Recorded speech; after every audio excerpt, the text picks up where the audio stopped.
Welcome students to my channel study knowledge point.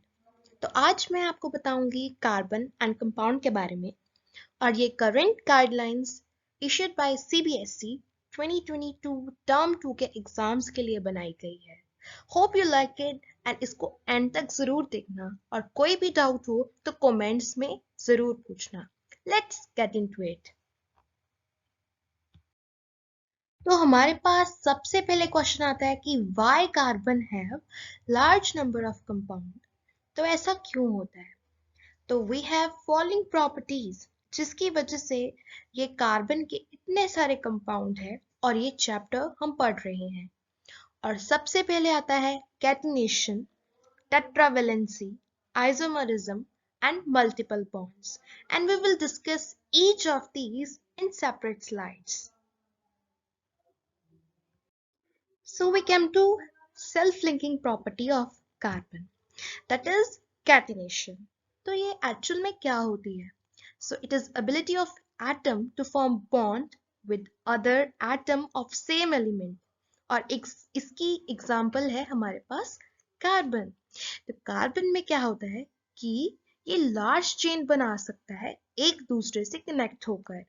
Like I give you one example. Here is carbon atom. Like here we can say carbon, single bond, carbon.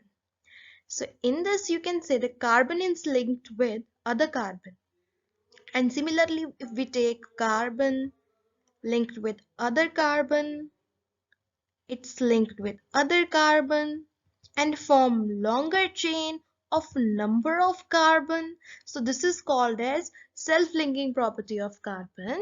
Means carbon can link with another carbon and form a structure. So this is called as self-linking property and catenation. Hope this clears. So tetravalency ये बहुत ही important और beautiful और easy topic है और interesting topic है, इसलिए मैंने इसको ब्यूटीफुल कहा। तो इसमें क्या होता है कि हमें इलेक्ट्रिक कॉन्फ़िगरेशन निकालनी है कार्बन की। तो हमने जैसे 9th में करते थे कि इलेक्ट्रिक कॉन्फ़िगरेशन हम लिखते थे के एल एम एन शेल में। के शेल को चाहिए थे 2 इलेक्ट्रॉन, इसके कंप्लीट हो गए। एल शेल को चाहिए थे 8 इलेक्ट्रॉन, लेकिन इसको मिले 4 इलेक्ट्रॉन। तो इसको भी स्टेबल होने के लिए या तो ये अपने 4 इलेक्ट्रॉन गेन करेगा और या फिर ये अपने 4 इलेक्ट्रॉन को लूज करेगा। अगर ये 4 इलेक्ट्रॉन गेन करता है, it means total number of electron जो होते हैं कार्बन के पास हो जाते हैं 10। लेकिन जो इसका न्यूक्लियस है उसके पास तो प्रोटॉन्स तो 6 ही है ना। तो इसकी वजह से जो इसका न्यूक्लियस है जिसके पास 6 प्रोटॉन रह जाते हैं, वो इसको इसके 10 इलेक्ट्रॉन्स को हैंडल नहीं कर पाएगा। तो यही रीजन है कि वे जो हमारा कार्बन है वो 4 इलेक्ट्रॉन जहां से गेन नहीं कर सकता। उसी प्रकार अगर हम आते हैं कि चलो गेन नहीं कर सकता हमारा कार्बन, तो लूज तो कर ही सकता है ना 4 इलेक्ट्रॉन। तो अगर हम सोचते हैं कि अगर हमारा कार्बन जो है 4 इलेक्ट्रॉन लूज कर रहा है, इट मीन्स क्या होएगा कि जो हमारा कार्बन है वो हो जाएगा कि उसके पास कितने इलेक्ट्रॉन्स रह जाएंगे? सिर्फ 2 इलेक्ट्रॉन्स रह जाएंगे। तो बहुत सी एनर्जी चाहिए है 4 इलेक्ट्रॉन्स को रिमूव करने के लिए एल शेल से, which is not possible. So that is why, इसी रीजन की वजह से जो कार्बन है वो आयनिक बॉन्ड नहीं बनाता, वो कोवलेंट बॉन्ड बनाता है और म्यूचुअल शेयरिंग करता है इलेक्ट्रॉन्स की। यही रीजन होता है एंड दैट इज वाई जो कार्बन है वो कोवलेंट बॉन्ड बनाता है। तो कोवलेंट बॉन्ड की एक एग्जांपल आती है हाइड्रोजन। तो आप देख सकते हो कि हाइड्रोजन के पास एक इलेक्ट्रॉन है और एक इलेक्ट्रॉन हाइड्रोजन के पास है। तो वो दोनों क्या कर रहे हैं, एक दूसरे के इलेक्ट्रॉन को म्यूचुअली शेयर कर रहे हैं और फुली ट्रांसफर ऑफ इलेक्ट्रॉन नहीं हो रहा है। That's why it is called covalent bond, mutually shared of, because mutual sharing हो रही है electrons की, that's why. So isomerism, This is a property in which more than one compound have same chemical formula but different chemical structure. जैसे pentane आ जाता है, isopentane आ जाता है and neopentane आ जाता है. तो इसमें क्या होता है कि सिर्फ केमिकल स्ट्रक्चर जो है वही डिफरेंट है और जो हमारा मेन फॉर्मूला है वो सेम रहता है. तो हम इसकी डायग्राम आपको नेक्स्ट वीडियो में बताएंगे इसके बारे में और डिटेलिंग में. हम आइसोमेर्स भी ड्रॉ करेंगे हमारी नेक्स्ट वीडियो में. तो अब चलते हैं हमारी नेक्स्ट स्लाइड पे. तो मल्टीपल बॉन्ड से हमारा क्या मतलब होता है कि जो कार्बन है वो आइदर सिंगल बॉन्ड से लिंक हो सकता है, कार्बन जो है आइदर डबल बॉन्ड से लिंक हो सकता है और कार्बन जो है आइदर ट्रिपल बॉन्ड से लिंक हो सकता है. अब ये बॉन्ड्स क्या होते हैं आपको पता होगा कि हमारे पास होते हैं एल्केन्स, एल्कीन्स एंड एल्काइन्स. तो carbon single bond means it is an alkane, carbon double bond means it is an alkene and carbon triple bond means it is an alkyne. तो सिंगल बॉन्ड में एक एक electron share होता है, double bond में दो दो electron share होते हैं दोनों कार्बन एटम्स के, और ट्रिपल बॉन्ड में तीन तीन इलेक्ट्रॉन जो है वो शेयर हो जाते हैं आपस में. It means 6 electrons are there and तीन इलेक्ट्रॉन जो है वो शेयर हो रहे हैं. एंड एक नॉलेज की बात आती है कि यूरिया जो था हमारा first man made organic compound था जो कि एक्सीडेंटली प्रिपेयर्ड हो गया था by a scientist named Friedrich Wohler.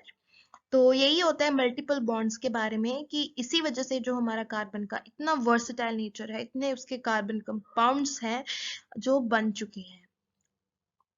तो नेक्स्ट आता है कि कोवलेंट बॉन्ड जो है वो जनरली इलेक्ट्रिसिटी को कंडक्ट नहीं कर सकता. जैसे हम आयनिक बॉन्ड्स के कंपाउंड इलेक्ट्रिसिटी को कंडक्ट कर सकते हैं लेकिन कोवलेंट बॉन्ड इलेक्ट्रिसिटी नहीं कंडक्ट करता. तो इसका रीजन होता है कि कोवलेंट बॉन्ड में इलेक्ट्रॉन्स क्या होते हैं, म्यूचुअली शेयर होते हैं और यहाँ पर कोई फ्री इलेक्ट्रॉन नहीं बचता जिसकी वजह से इलेक्ट्रिसिटी कंडक्ट हो.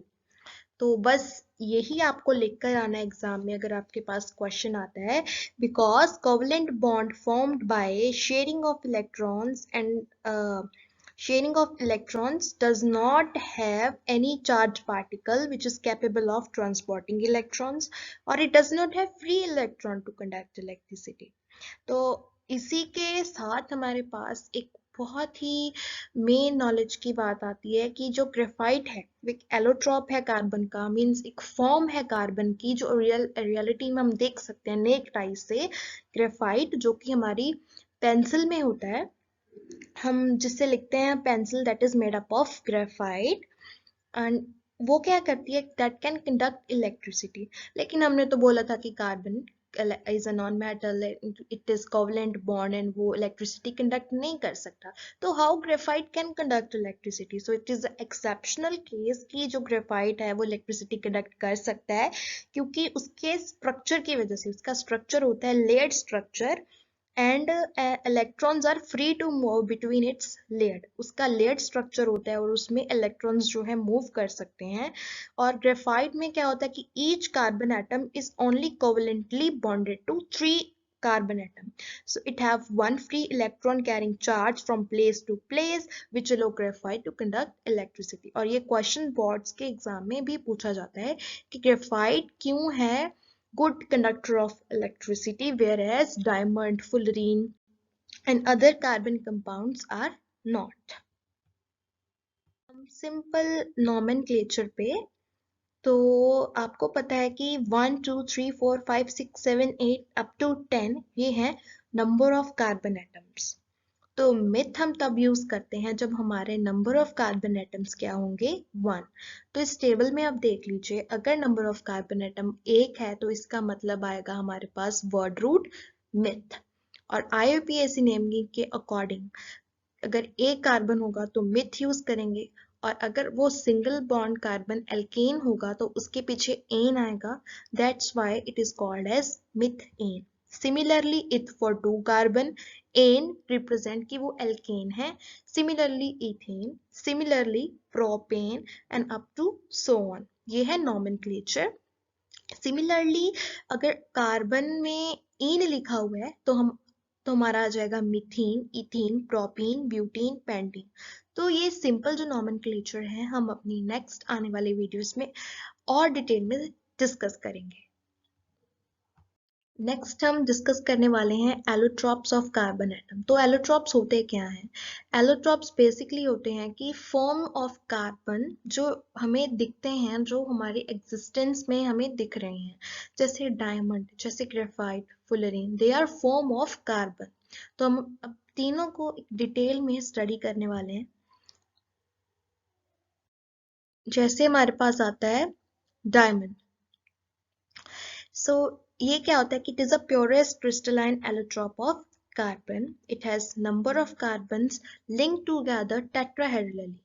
Each tetrahedral unit consists of carbon bonded to 4 other carbon atoms. So consider this carbon atom 1, 2, 3, 4 और ये इसका एक कार्बन एटम आगे 4 कार्बन को लिंक्ड होता है और एक टेट्राहेड्रल यूनिट बनाता है एटम्स की which are turn bonded to other carbons and this give rise to an allotrope of carbon having three-dimensional arrangement of carbon atom. तो उसकी फिजिकल प्रॉपर्टीज पे आते हैं। ये बहुत ही हार्ड होता है और आपके पास अगर बोर्ड में क्वेश्चन आता है कि tell about extremely hard allotrope of carbon and we will answer that diamond is the hardest one. Graphite और डायमंड के डिफरेंस में पूछ लिया तब भी आपने उसका आंसर क्या लिखना है? डायमंड लिखना है। It is extremely hard, it's high melting point, high density, transparent to x-rays, it has high value of refractive index, bad conductor of electricity, good conductor of heat, insoluble in all solvent। और इसके uses क्या है? ये jewellery में use होता है, welding machines में use होता है बिकॉज एक हार्डेस्ट टूल है, हार्डेस्ट मटेरियल है। So that's it about a diamond. तो नेक्स्ट हमारे पास आता है ग्रेफाइट। इसके बारे में हमने पहले भी डिस्कस किया था कि जो ग्रेफाइट है, और अगर आपको पूछा जाए कि डायमंड और ग्रेफाइट में क्या डिफरेंस है तो आप पहले लिखेंगे कि इनका स्ट्रक्चर जो है वो डिफरेंट है और फिर सेकंड पॉइंट आप क्या लिखेंगे कि जो ग्रेफाइट है वो गुड कंडक्टर ऑफ इलेक्ट्रिसिटी है जबकि diamond good conductor of electricity नहीं है। जी हमने बहुत अच्छे से पीछे डिस्कस किया था कि कैसे ग्रेफाइट एक गुड कंडक्टर ऑफ इलेक्ट्रिसिटी है। अब इसके स्ट्रक्चर की बात करते हैं तो क्या होता है कि ग्रेफाइट जो है वो carbon atom, in graphite each carbon atom is linked with 3 other carbon atom by single covalently bond and resulted in a hexagonal ring which is arranged in layers। तो इसकी properties क्या होती है? Conductor of electricity and it's very soppy to touch, used as lubricant due to layer of graphite can slide over each other due to van der Waals forces, high melting and boiling point। तो इसमें से ये point बहुत important है। आपके पास question आ सकता है कि आउट ऑफ योर ग्रेफाइट और diamond which is used as lubricant. तो ल्यूब्रिकेंट की तरह हम यूज करते हैं ग्रेफाइट को क्योंकि इसके स्ट्रक्चर की वजह से और इसकी लेयर्स स्लाइड कर सकती हैं एक दूसरे के ऊपर, that's why it's used as lubricant. Next आता है हमारे पास बकमिंस्टर फुलरीन। तो ये भी एक एलोट्रॉप होता है। इसमें 60 कार्बन्स होते हैं जो आपस में ज्वाइंट होते हैं एक स्फेरिकल मॉलिक्यूल की तरह। तो जैसे आप इस पिक्चर में देख सकते हैं कैसे ये कार्बन C60 कार्बन आपस में एक बॉल की तरह अटैच है। इसका फॉर्मूला होता है C60 एंड इसको क्या बोलते हैं? फुटबॉल शेप्ड स्फेरिकल मॉलिक्यूल बोलते हैं। It has 60 carbon atom rearranged into interlocking hexagonal and pentagonal ring and it is dark solid at room temperature. So this is our some properties। तो आपको यहाँ पर पूछ सकते हैं कि out of diamond, graphite and fullerene which is a giant molecule। तो आप बोलेंगे कि diamond and graphite are obviously giant because उसमें number of carbon की chain होती है, लेकिन यहाँ पर तो मैं mention कर दिया कि यहाँ पे C60 means 60 number of carbons जो है इसमें present होते हैं जो कि एक ball spherical structure बनाते हैं। तो चलते हैं हमारी next slide पर, that is thank you आपने यहाँ तक watch किया। Hope you like this video and आप कोई भी डाउट हो आप कमेंट्स में पूछिएगा एंड मैं इसी चैप्टर की और डिटेल वीडियो लेकर आ रही हूँ बहुत ही जल्द। आप ट्यून्ड रहना, मेरे सब्सक्राइब करना। Thank you very much for watching.